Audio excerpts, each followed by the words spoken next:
Monsieur Bentala Malik, Comment ça va, Fif? comment tu vas bien? Je vois que tu te mets bien. Hein. À l'époque, t'allais au festival d'Aubervilliers, t'allais à Vitry-sur-Seine, au musée de Vitry-sur-Seine. Là, je te vois Cannes, Marrakech, Monaco Grand Prix. On est dans les événements, quoi. Ouais, Les choses se passent à fond. Ouais, je sais pas à fond. Bon, on essaye de, tu vois, après 10 ans de bouscapé, bon, maintenant il faut un peu essayer de montrer autre chose aux gens, montrer les vrais que trucs. C'est cool. Donc ça va, t'es là pour le Marrakech du Rire, tu peux Ouais. me dire bon, ce que tu fais là Ouais, moi je suis venu pour le Marrakech du Rire. Je suis arrivé lundi. Je suis arrivé un petit peu en avance. J'ai joué mon spectacle mercredi au Théâtre Royal. C'était mortel. Le lendemain, jeudi, j'ai joué avec la troupe du Jamel Comedy Club. Vendredi, j'ai rejoué mon spectacle encore au Théâtre Royal. Et ce soir, samedi, il y a le gala qui sera diffusé sur M6. Et dimanche, il y a le match de charité contre les footballeurs, les comiques contre les footballeurs. Et tu joues toi? Et je joue avec les footballeurs. Ah Moi, n'importe quel poste. Tu sais quoi? Tous les mecs de quartier te le diront. Mais moi, n'importe quel poste, frère. On veut juste le 10. On veut juste le 10. Moi, j'avais un pote à moi, je te jure. Hein, il voulait juste le 10 et remplaçant. Il me dit, mettez-moi remplaçant. Donnez-moi juste le 10. T'as le 10, tes épaules. tu veux Maradona, Zidane? Je veux le 10. Même tu me mets dans la tribune, frère. J'ai le maillot, j'ai le 10. Tout ce que tu veux. Numéro 8 aujourd'hui? Numéro 8. Tueur de coup franc. Travailleur de l'ombre. Voilà, les lunettes, les lucards. T'as pas le numéro 10 comme tu me disais hier? Ah, frère, regarde, tu peux pas tester. Tu veux que je dise quoi? J'avoue. Tu veux que je dise quoi? Je me fasse virer, que je retourne à Paris plus vite que prévu?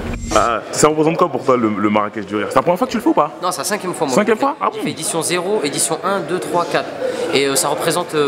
C'est un gros événement, tu vois, ça commence à prendre. Ça prend de la place, ça fait du bruit.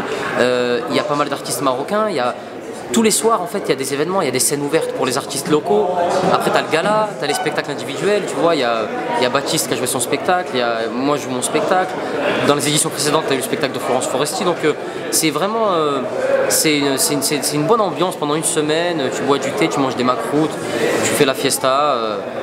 Voilà, ça fait du bien à tout le monde. Parce que hier j'ai vu ton spectacle, c'est la deuxième fois que je le vois. Ouais. Et j'ai vu qu'il y avait une part d'impro, beaucoup d'impro. C'est une vraie impro, Ouais, c'était pas des complices. Non, franchement, j'essaie de. Parce que moi, à chaque fois, je me mets. Sinon, si tu joues tout le temps le même spectacle, au bout d'un moment, tu deviens fou, tu vois. Tu rentres dans une routine et tout, tu te dis, bon, allez, encore le même spectacle. Donc, je me laisse beaucoup de moments d'improvisation.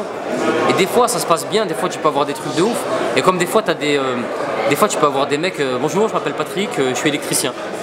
T'as pas de vanne, c'est pas quoi dire, bah ouais, bah vas-y, bah bienvenue. Ouais, des fois tu peux avoir des ambiances de je m'appelle Hippolyte, je suis écuyer et j'ai un cheval qui est garé devant le théâtre. Donc tu vois, il y a un mec qui m'a dit quoi tout à l'heure? C'est ça le Maroc, c'est à chaque fois t'écris. Tu te rends pas compte, mais quand tu parles à un Marocain, il faut toujours être réactif. Il y a un mec qui m'a dit je vous souhaite bon courage pour le gala ce soir et je vous souhaite surtout bon courage pour toutes les éditions précédentes. J'ai réfléchi à la phrase, j'ai dit ah ouais, mec il est fou, mec il est fou. Donc tu vois, ils sont tellement gentils que tu peux pas leur en vouloir. D'accord. Et ouais, parce qu'hier j'ai vu, t'as fait peut-être 20 minutes d'impro, j'ai l'impression. Ouais, beaucoup d'impro, ouais. Beaucoup d'impro. Et voilà, t'as attrapé les gens dans le public, tu les enchaînes. Moi, je suis né dans l'impro. Toi-même, tu sais, quand t'es avec tes amis, quand t'es avec tes potes, l'impro, elle est née de quoi? Elle est née du chambrage. Quand tu te chambres, que ce soit dans les soirées ou au travail, chez toi, dans ton quartier, il faut avoir du répondant. Si tu te fais chambrer, t'es là, ah non mais attends, mais parce que... Non, tout de suite le lendemain, c'est personne te calcule. Si tu te fais chambrer, que tu rentres dedans et t'as du répondant, ça y est, c'est bon, c'est comme ça que t'as accepté. C'est clair. C'est partout pareil. T'arrives, nous-mêmes, c'est quoi, nous, on se dit même plus bonjour. T'as vu, t'arrives, tu t'assois, je te dis direct, ah ouais, Philippe, ça y est, Monaco, Cannes, tu vois. C'est notre culture, on est comme ça. Ouais, ça vous, et dans les autres cultures, des fois, quand j'arrive avec d'autres mecs qui n'ont pas grandi là-dedans, dans la chambrette, tu les chambres, ils se braquent. Ah ouais, mais pourquoi tu dis ça? Tu vois ce que je veux dire? Moi, j'ai besoin de ça, je suis né là-dedans.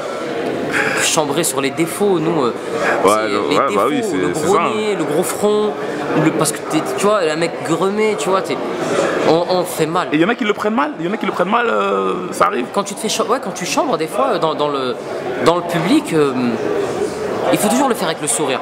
Parce que quand tu le fais et que il suffit que tu souris pas, que tu attaques le mec au premier rang, que tu dises ah ouais, donc t'es venu avec t'es les visages un peu fermés, le mec il va se crisper, il va se braquer, il va dire ah ouais, qu'est-ce qu'il cherche lui, tu vois. Et il y en a même qui peuvent se braquer parce que quand t'attaques des couples et que la meuf rigole, le mec il peut, tu vois, ça peut être chelou, il peut y avoir une ambiance bizarre. Genre ah ouais, il fait rire ma meuf, ah ouais. Vas-y, fais bien rire ma femme, fils de pute. Vas-y, t'inquiète pas.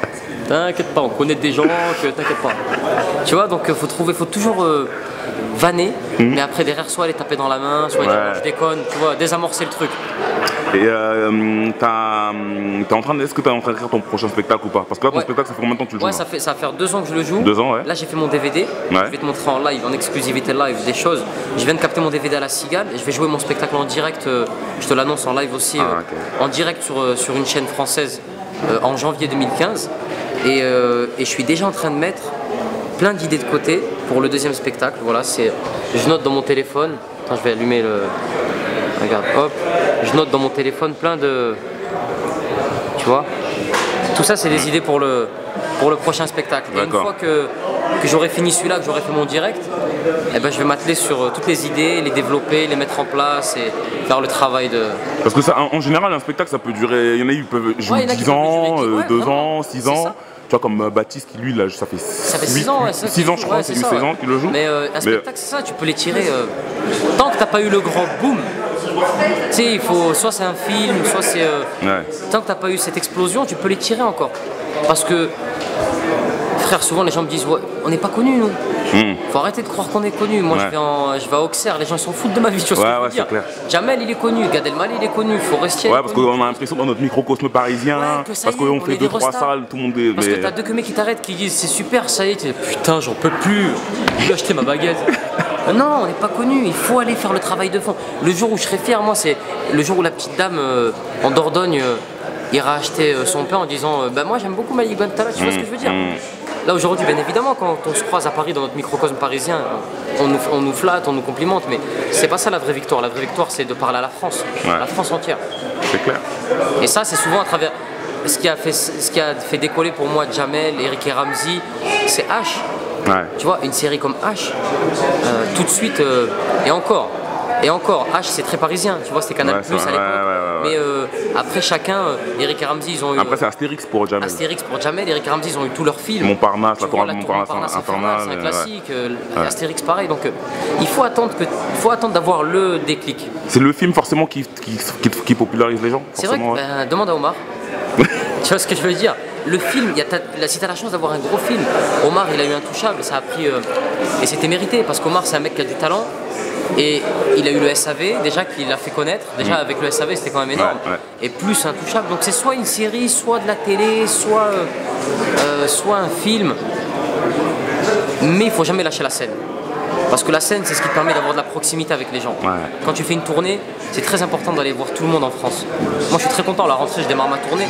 Je vais aller voir toutes les villes, des grandes villes, des petites villes, des moyennes villes. Donc j'ai hâte que ça démarre. Et d'ailleurs en parlant de film, tu vas faire un film en Thaïlande. Ouais. Pattaya, tu vas jouer Pattaya, dedans. Ouais, tu sais quoi, tu joues dedans, t'es pas le producteur, tu joues. Je joue dedans, j'ai la chance d'avoir un des rôles principaux dedans. Le réalisateur c'est Franck Gastambide, celui qui a fait les Kaira. Et il y aura le casting, il y aura Franck, il y aura moi, il y aura Ramzy. Et vraiment ça, je vous jure, j'aime pas dire ça va être quelque chose et tout, mais ça va être l'histoire de 3 Kaira qui partent en Thaïlande. Et sur la vie de ma mère que ça va être exceptionnel. Là il m'a dit que déjà vous avez terminé là le scénario et tout. On est en train déjà de préparer, on est en train de réfléchir à nos physiques, comment on va être, en ambiance grain de café, tu vois ce que je veux dire? Blond, tout teinture blonde dégradée, roue arrière, bébé, tu vois, Pattaya mon frère. Pattaya. Et c'est bizarre qu'il n'y ait pas de film qui ait été fait encore sur des mecs de test qui partent à Pattaya. C'est incroyable. C'est le paradis de la banlieue, Pattaya. Je te jure. Tu vois, et ça j'ai hâte de vous le montrer. Il faudra faire un Bousca Pattaya. Ouais, je pense qu'on va essayer de. On va faire une ambiance. Ouais, on va s'attraper là-bas, on va essayer de faire un bon truc. Ok, ça marche en tout cas, merci. Merci. C'est cool. Bousca lourd.